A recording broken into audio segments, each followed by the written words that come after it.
చేయాల్సిన పని అదేనా? పిల్లలకు భోజనం పెట్టడం ఏంటంటే వాళ్ళ భోజనాలు వాళ్ళు తెచ్చుకోవలేదు, మానేమానండి. ఈ కాంట్రవర్సీలో నన్ను ఎక్కువగా బాధించిన స్టేట్మెంట్ ఇది. పిల్లల్ని వాళ్ళ ఇంటి నుండే ఫుడ్ తెచ్చుకోండి అని చెప్తున్నారు గరికపాటి గారు. బట్ వన్ క్వశ్చన్ సార్, ఏ ఇల్లు ఎవరిల్లు?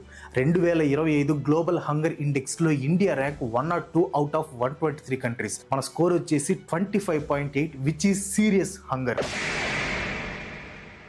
42.9% ఇండియన్స్, అంటే ఆల్మోస్ట్ ఇండియాలో సగం జనాభా హెల్దీ డైట్ ని ఎఫర్ట్ చేయలేరు. సో మీరు ఇంటి నుంచి ఫుడ్ తెచ్చుకోండి అంటున్నారంటే ప్రతి ఫ్యామిలీకి ఫుడ్ పంపే స్తోమత ఉంది అనుకుంటున్నారా?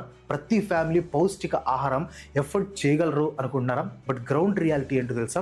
ఇండియాలో 5 సంవత్సరాల కంటే తక్కువ ఏజ్ ఉన్న 18.7% చిల్డ్రన్ వేస్టెడ్, అంటే వెరీ డేంజరస్ లో వెయిట్ ఉన్నారు. Highest rate in entire world. 5 సంవత్సరాల కంటే తక్కువ ఏజ్ ఉన్న 37 మిలియన్ చిల్డ్రన్ స్టంటెడ్, అంటే వాళ్ళ physical and brain growth under nutrition వల్ల డ్యామేజ్ అయింది. Ministry of women and children development report ప్రకారం 37% of children under 5 years are stunted, 16% are underweight and 46% are wasted. ఇవి జస్ట్ పేపర్ మీద statistics కాదు, వాళ్ళు పిల్లలు, India's future doctors, engineers, farmers and soldiers. But చిన్న ఏజ్లో సరైన పౌష్టిక ఆహారం దొరక్క ఇలాంటి ఇబ్బందులు పడుతున్నారు. అండ్ వాళ్ళని మీరు ఇంటి దగ్గర నుంచి ఫుడ్ తెచ్చుకోమన్నారు.